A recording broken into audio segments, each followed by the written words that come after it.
अगर आप जीवन में पैसों की कमी से परेशान रहते हैं तो आप शुक्रवार के दिन पूजा के समय माँ लक्ष्मी की व्रत गाथा अवश्य पढ़ें। ऐसी मान्यता है कि इस व्रत गाथा के सुनने या पढ़ने से लोगों को मन को शांति मिलती है और माँ लक्ष्मी प्रसन्न होती है। इसके साथ ही घर परिवार के लोगों पर माँ लक्ष्मी की कृपा बरसती है।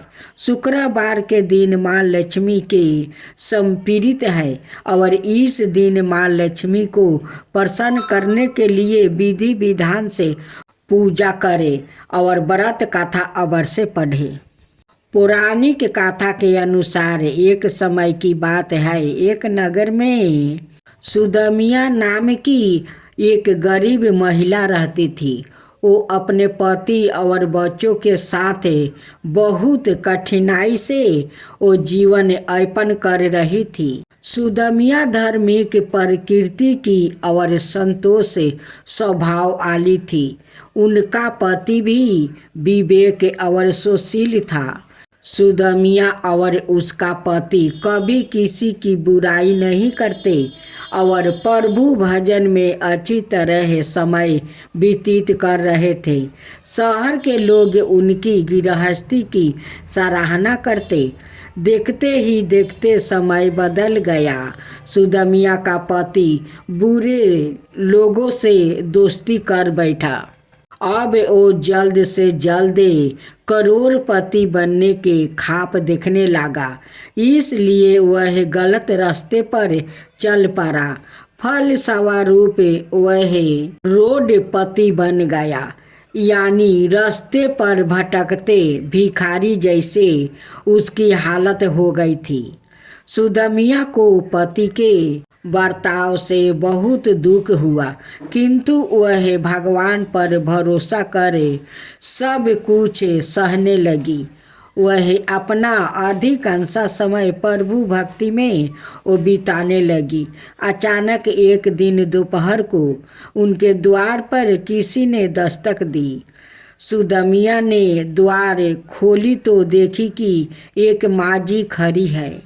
उसके चेहरे पर अलौकिक तेज निखर रहा था।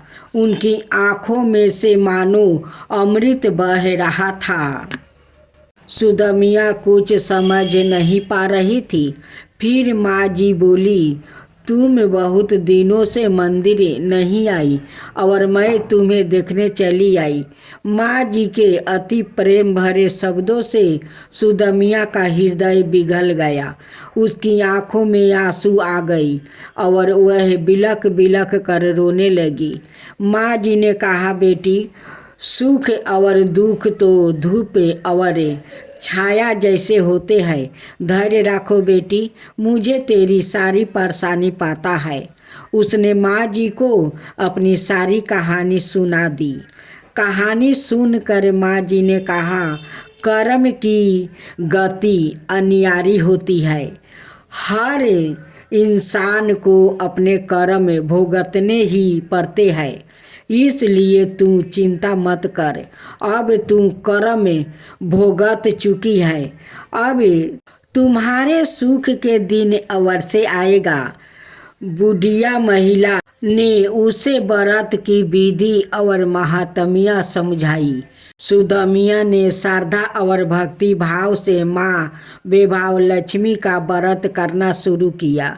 उसने हर शुक्रवार को माँ लक्ष्मी की पूजा की और व्रत कथा सुनी। धीरे धीरे उसके जीवन में बदलाव आने लगा। उसके पति को एक अच्छी नौकरी मिल गई और उनके घर में धन धनाई की समृद्धि होने लगी। सुदमिया ने 21 शुक्रवार तक माँ बेभाव लक्ष्मी का व्रत रखी और फिर विधि विधान से उद्यापन किया। उसने 7 महिलाओं को माँ बेभाव लक्ष्मी व्रत की पुस्तक भेंट में की और उन्हें भोजन कराई। माँ बेभाव लक्ष्मी की कृपा से सुदमिया और उसके परिवार का जीवन सुखमय हो गया। दूसरी कथा। माता सरस्वती का परिचय। ब्रह्मा की पत्नी का नाम सावित्री देवी है। ब्रह्मा ने एक और स्त्री से विवाह किया था जिसका नाम गायत्री है। जाटा इतिहास की मान्यता अनुसार यह गायत्री देवी राजस्थान के पुष्कर की रहने वाली थी, जो वेद ज्ञान में पारंगत होने के कारण विख्यात थी। पुष्कर में ब्रह्मा जी को एक यज्ञ कराना था और उस वक्त उनकी पत्नी सावित्री उनके साथ नहीं थी, तो उन्होंने गायत्री से विवाह कर लिया, यज्ञ संपन्न किया। लेकिन बाद में जब सावित्री को पता चला तो उन्होंने ब्रह्मा जी को श्राप दे दिया था। सरस्वती की दूसरी कथा। सरस्वती पुराण के अनुसार सृष्टि की रचना करते समय ब्रह्मा ने सीधे अपने वीर्य से सरस्वती को जन्म दिया था। इसलिए ऐसा कहा जाता है कि सरस्वती की कोई माँ नहीं, केवल पिता ब्रह्मा थे। सवाए ब्रह्मा भी सरस्वती के आकर्षण से खुद को बचा कर नहीं रख पाए और उन्हें अपनी अर्धांगिनी बनाने पर विचार करने लगे। सरस्वती ने अपने पिता की इस मनोभावना को भाप कर उसने बचने के लिए चारों दिशाओं में छिपने का प्रयत्न किया, लेकिन उनका हर प्रयत्न बेकार साबित हुआ। इसलिए बेबस होकर उन्हें अपने पिता के साथ विवाह करना पड़ा। ब्रह्मा और सरस्वती करीब 100 वर्ष तक एक जंगल में पति पत्नी की तरह रहे। इन दोनों का एक पुत्र भी हुआ जिसका नाम रखा गया था स्वयंभू मनु। अब लक्ष्मी जी की विवाह कथा। एक बार लक्ष्मी जी के लिए स्वयंवर का आयोजन हुआ। माता लक्ष्मी पहले ही मन विष्णु जी को पति रूप में स्वीकार कर चुकी थी, लेकिन नारद मुनि भी लक्ष्मी जी से विवाह करना चाहते थे। नारद जी ने सोचा कि यह राजकुमारी हरि रूप पाकर ही उनका वरण करेगी। तब नारद जी विष्णु भगवान के पास हरि के सामने सुंदर रूप मांगने पहुंच गए। विष्णु भगवान ने नारद की इच्छा के अनुसार उन्हें हरि रूप दे दिया। हरि रूप लेकर जब नारद राजकुमारी के स्वयंवर में पहुँचे तो उन्हें विश्वास था कि राजकुमारी उन्हें ही वरमाला पहनाएगी, लेकिन ऐसा नहीं हुआ। राजकुमारी ने नारद को छोड़कर भगवान विष्णु के गले में वो वरमाला डाल दी। नारद वहाँ से उदास होकर लौट रहे थे तो रास्ते में एक जलाशय में अपना चेहरा देखा। उसने चेहरे को देखकर नारद हैरान रह गया, क्योंकि उनका चेहरा बांदर जैसा लग रहा था। हरि का ऐसा अर्थ विष्णु होता है और एक बानर होता है। बानर विष्णु ने नारद को बानर रूप दे दिया था। नारद समझ गया कि भगवान विष्णु ने उनके साथ छल किया है। उनको भगवान पर बड़ा क्रोध आया। नारद सीधा वैकुंठ पहुँचे और आवेश में आकर भगवान को श्राप दे दिया कि आपको मनुष्य रूप में जन्म लेकर पृथ्वी पर जाना होगा।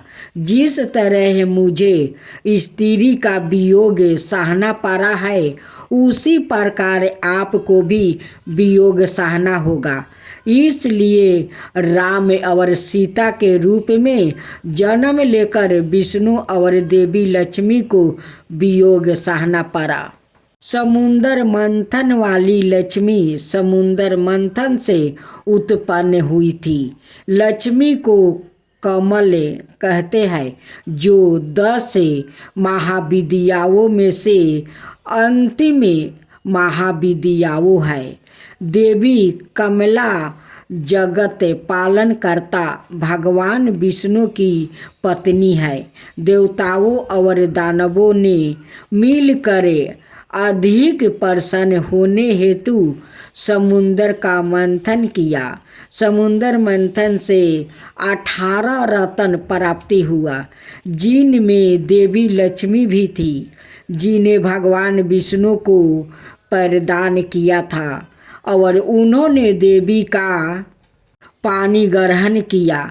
देवी का घनिष्ठ संबंध देवराज इंद्र और कुबेर से है। इंद्र देवताओं और स्वर्ग के राजा है और कुबेर देवताओं के खजाने के रक्षक के पद पर आसीन है। देवी लक्ष्मी ही इंद्र और कुबेर को इस प्रकार का वैभव राजसी सत्ता प्रदान करती है। माता सीता को ही पार्वती, दुर्गा, काली, गौरी, उम्बा, जगदम्बा, गिरिजा, अम्बे, शेरावाली, शैलपुत्री, पहाड़ा वाली, चामुंडा, दुलजा, अंबिका आदि नामों से जाना जाता है। कहते हैं कि माता सती के ही यह नए जन्म थे। यह किसी एक जन्म की कहानी नहीं, कई जन्मों और कई रूपों की कहानी है। जो भी हो, माता पार्वती का परिचय। माता पार्वती शिव की दूसरी पत्नी थी। मान्यता अनुसार शिव जी की दूसरी पत्नी उम्बा और चौथी काली थी। हालांकि उन्हें पार्वती का ही विभिन्न रूप भी माना जाता है। पार्वती माता अपने पिछले जन्म में सती थी। सती माता के ही 51 शक्तिपीठ है। माता सती के ही रूप है, जिसे 10 महाविद्याओं का जाता है। काली, तारा, छिन्नमस्ता, षोडशी, भुवनेश्वरी, त्रिपुर भैरवी, धूमवती, बकुलामुखी, मतंगी और कमला। पुराणों में इनके संबंध में विभिन्न कहानियाँ मिलती है। दरअसल यह सभी देवियों की कहानी पुराणों में अलग अलग मिलती है। इनमें से कुछ तो पार्वती का रूप या अवतार नहीं भी है। देवी पार्वती के पिता का नाम हिमवन और माता का नाम रानी मैनावती था। माता पार्वती की एक बहन का नाम गंगा है, जिसने महाभारत काल में संतानु से विवाह किया था और जिसके नाम पर ही एक नदी का नाम गंगा है। माता पार्वती को ही गौरी, महागौरी, पहाड़ा वाली और शेरा वाली कहा जाता है। अम्बे और दुर्गा का चित्रण पुराणों में विभिन्न मिलता है। अम्बे या दुर्गा को सृष्टि की आदि शक्ति माना गया है, जो सदाशिव की अर्धांगिनी है। माता पार्वती को भी दुर्गा स्वरूप माना गया है, लेकिन वो दुर्गा नहीं है। नवरात्रि का त्योहारों माता पार्वती के लिए ही माना जाता है। पार्वती के 9 रूपों के 9 है: शैलपुत्री, ब्रह्मचारिणी, चंद्रघंटा, कुष्मांडा, स्कंदमाता, कात्यायनी, कालरात्रि, महागौरी और सिद्धिदात्री। माता पार्वती के 9 पुत्रों में से प्रमुख दो पुत्र है, गणेश और कार्तिकेय। भगवान गणेश के कई नाम है। उसी तरह कार्तिकेय को स्कंद भी कहा जाता है। इनके नाम पर एक पुराण भी है। इसके अलावा उन्होंने एति और परहेती कुल के एक नाथ बालक सुकेश को भी पाला था। सुकेश से ही राक्षस जाति का विकास हुआ। इसके अलावा उन्होंने भूमा को भी पाला था, जो शिव के पसीने से उत्पन्न हुआ था। जलंधर और ऐपा भी शिव के पुत्र थे, लेकिन पार्वती ने उनका पालन नहीं की थी। माता पार्वती की दो सहेलियां जाया और विजया भी थी। पौराणिक मान्यता अनुसार भगवान शिव की 4 पत्नियां थी। पहली सती, जिसने जग में कूदकर अपनी जान दे दी थी। यही सती दूसरे जन्म में पार्वती बनकर आई, जिनके पुत्र गणेश और कार्तिकेय है।